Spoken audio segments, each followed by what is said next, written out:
그래서 제가 많은 분들한테 설명도 하고 또 물어볼 때 제가 답변도 하고 이렇게 하다가 보니까 참 소가 뒷걸음질 치다가 개구리 밟는 적이 가끔 있잖아요. 뭐 평생 한 번 밟는지 몰라도. 그래서 제가 이번에 이상하게 하다가 한 번 밟게 됐습니다. 그래서 마침 함양에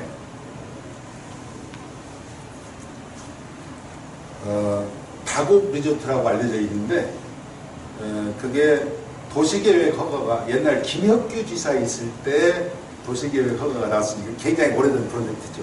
하고 있는데 기왕에 함양 얘기가 나왔으니까 제가 몇 가지만 간단하게 설명을 우선 이제 건설회사랑 같이 일을 하려고 해보니까 대규모 귀농단지를 해서 자기네들은 빨리 분양해가지고 빨리 돈 버는 게 목적이잖아요. 그래가지고 저한테 가니까 예를 들어 산자락이 이제 이렇게 생겼다고 보면 뭐 이렇게 생긴 데도 있고 이렇게 안 생긴 데도 있겠지만 이렇게 생겼다고 보면 그 사람들 기본적인 건설회사 하는 사람들 아이디어는 중장비 갖다가 그렇게 해서 그냥 딱 이렇게 배달식으로 이렇게 만들어서 여기다가 아파트도 짓고 거기다 온실도 짓고 뭐 이렇게 하는 게 그 사람들이 당연히 그렇게 해야 된다고 생각을 하고 있는 거예요. 그래서 제가 그렇게 하면 동투할 것 같다.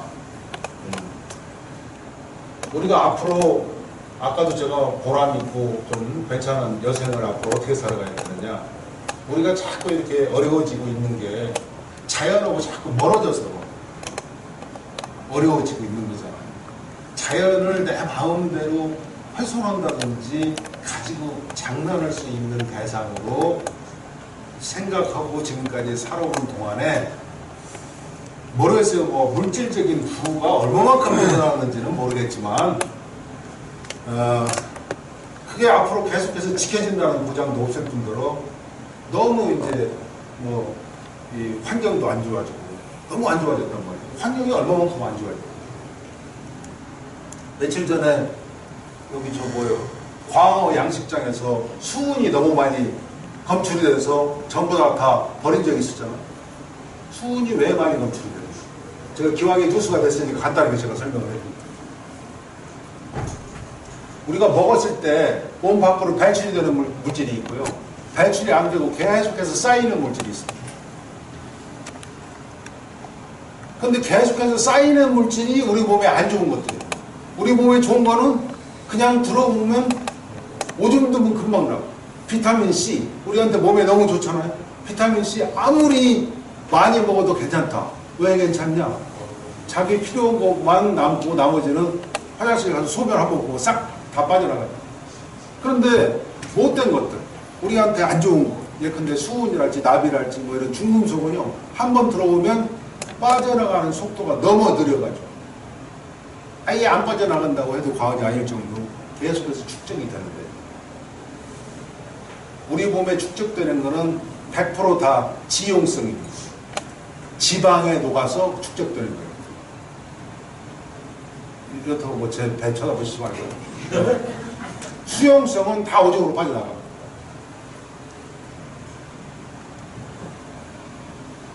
얼마 전에 미국의 학자들이 조사를 해보고 나서 깜짝 놀래요. 미국에서 DDT가 우리 몸에 안 좋다. 그래가지고 DDT를 금지한 지가 몇십 년 됐습니다.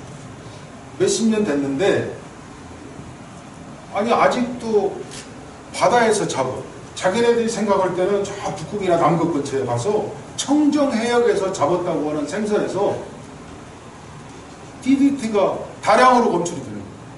거기서만 많이 나오냐? 5대5에서 잡은 생선 하나도 먹으면 안 된다. 이런 결론이 나와요. 왜 그러냐? 그것도 마찬가지로 물에 희석이 돼가지고 이게 전 세계를 다 돌아다니는 거예요. 구름으로 올라갔다가 비가 오고 이러다 보니까 히말라야 꼭대기에 뭐 있는 호수 조그만 거 거기까지도 DDT 성분이 다 들어있다. 그런데 먹이 사슬에 의해서 모든 게 살아가잖아요. 예컨대 동물은 식물성 플랑크톤, 그놈을 동물성 플랑크톤이 먹고 그거보다 조금 큰 미생물을 잡아먹고 그거보다 조금 더 큰 미생물이 잡아먹고 이제 아주 우리 눈에 깨알 만큼 보이는 물고기가 그놈 잡아먹고, 그거보다 조금 큰 놈이 잡아먹고, 계속해서. 이래가지고, 맨 마지막에 있는 게 사람 아닙니까? 사람은 못 먹는 게 없으니까. 다 먹는. 먹이사슬 한 번을 지나갈 때마다 그 지역의 오염물질 농축된 농도에 적게는 20배에서 많게는 40배까지 농축이 되더라. 그래서 우리 서해 바다에서 잡은 물고기를 예컨대 물개 정도 되는 정도의 상위 포식자를 잡아보니까 서해 바다에 지금 현재 오염되어 있는 오염물질, 특히 중금속, 무슨 이런 거 있잖아요.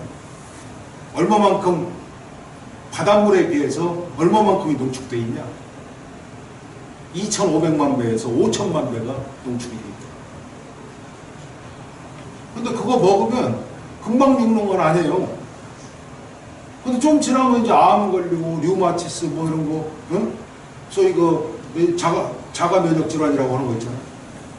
이런 것들이 이제 공격을 해가지고 돈만 잔뜩 들어가고 큰일 나게 생겼고. 근데 더 중요한 건 뭐냐? 저는 아주 심각하다고 보는데,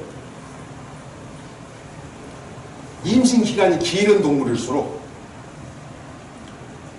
이 수컷의 정자가 활력이 많이 떨어집니다. 사람도 굉장히 길은 동물 중에 하나예요. 30년 전에 미국의 대학생들, 남자 대학생들을 조사를 해보니까 말하자면 씨 없는 수박대네. 더 이상 어떻게 해도 애 못 낳는 애가 10%도 채 안 됐는데, 불과 3, 4년 전에 조사를 해보니까 정상적으로 애를 낳을 수 있는 숫자가 30%가 채 안 된다. 무슨 얘기냐? 잘못하면 암 걸리기 전에 애가 안 생겨서 큰일 났다. 상황이 이렇게 됐어요. 그러면 양식 생선이 왜 문제냐? 지금 수온만 얘기를 했는데 수온뿐이 아니에요. 온갖 거 다 있는 거예요.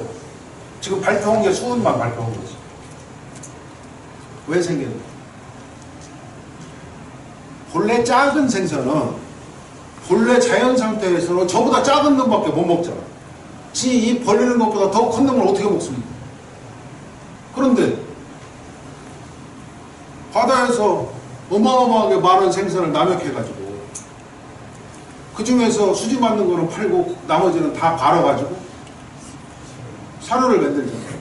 소위 피쉬메일이라고. 그걸 만들어서 생선한테만 먹이면 괜찮아요. 닭사료, 돼지사료, 소사료, 심지어 우리가 키우는 여완견, 고양이 사료까지 다 그걸로 만들어요. 잔뜩 먹여요. 그러니까 옛날에 입이 작아갖고, 예를 들어 멸치는 저보다 훨씬 작은 놈밖에 못 먹었는데, 예를 들어서 멸치를 양식한다고 그래도 이놈의 멸치가 참치까지 먹어 지금. 다 갈아갖고 조그맣게 만들어서 주니까. 이러니까 전에는 먹이 사슬 단계를 봤을 때 멸치가 먹을 수 있는 게 예를 들어서 그 지역 해수가 오염되어 있는 것보다 맥시멈 100만 배까지 밖에는 농축이 안 되는 거, 그보다 더 농축된 건 못 먹는 상황에 있어야 되는데 지금 5천만 배 농축된 걸 계속 먹어요. 이거 어떻게 해야 되냐? 여기에 해결책이 있습니다. 어체 공생에 해결책이 있어요. 지금 현재 어체 공생의 상황은 어떠냐? 생선을 키우는데 어차피 생선 사료를 갖다가 먹여요. 그러니까 말짱 도로 먹여요. 거기서 생산되는 생선이. 그런데 그 연결고리를 끊을 수 있는 어렵지 않은 방법이 있어요. 그게 뭐냐? 모든 게 다 단백질, 지방, 탄수화물, 비타민, 각종 여러 가지 몸에 좋다는 거 섞어서 먹이면 되는 거니까, 사료가 다 그렇게 해서 만드는 거니까요. 그러면 아까 그 먹이 사슬 단계를 줄이면 되는 거잖아요. 그 먹이 사슬 단계를 어떻게 줄이냐? 너무나도 간단하고. 예를 들어 쌀겨, 보릿겨, 무슨 대두박 이런 거는요, 바닷속에서 왔다 갔다 하면서 사는 게 아니기 때문에 비료, 농약, 중금속 이런 것만 밭에다가 잔뜩 뿌리지 않는 한 아예 오염물질이 없다고는 얘기할 수 없어도 굉장히 양이 적습니다. 그거를 그냥 먹이면 물고기가 큽니까? 안 크잖아요. 그러니까 단백질하고 지방이 영양소가 굉장히 풍부한 거 뭔가를 거기서 키우면 되는데 잘 크는 곤충이 있습니다. 곤충. 미로미니 무슨 여러 가지 곤충들 있잖아요. 뭐 군뱅이 이런 거. 우리나라에 지금 식용으로 허가된 게 7가지가 있는데 그 식용으로 허가된 거 가서 누구든지 가서 그거 어떻게 키워요? 그러면 키우는 것도 굉장히 좁은 공간에서 많이 키울 수 있을 뿐더러 재료도 싸고 뭐 누구든지 다 진입장벽도 없는 거예요.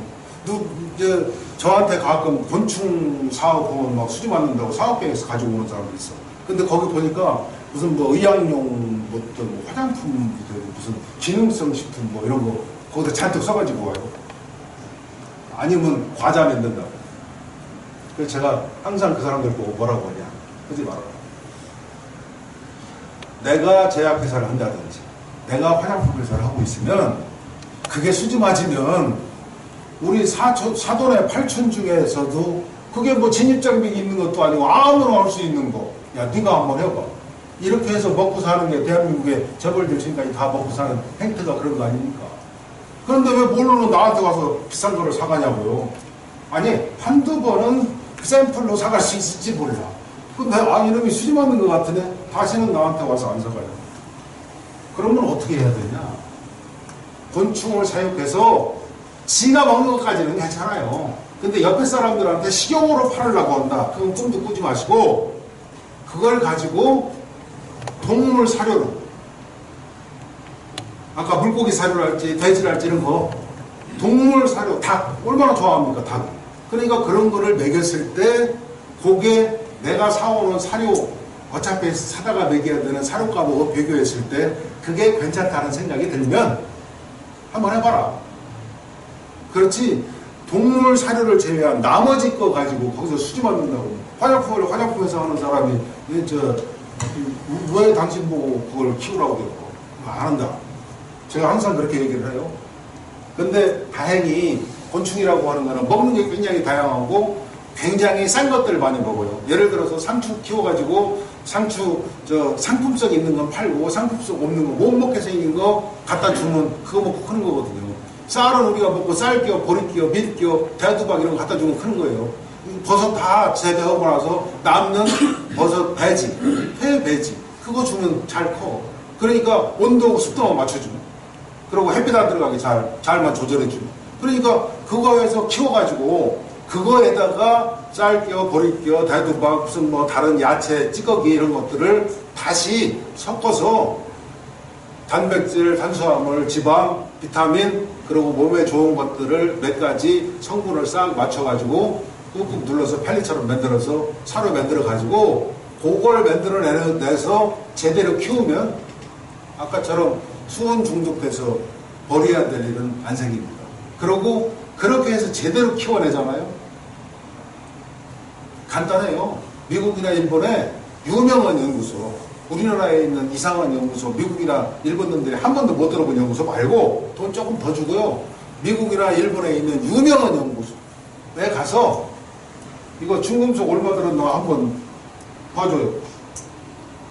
거기서 시험 성적서 하나만 딱 나오면 제가 볼 때 그거 마케팅 조금만 하면 없으니까 물건이 우리나라에다 굳이 팔아먹으려고 할 필요 없어요.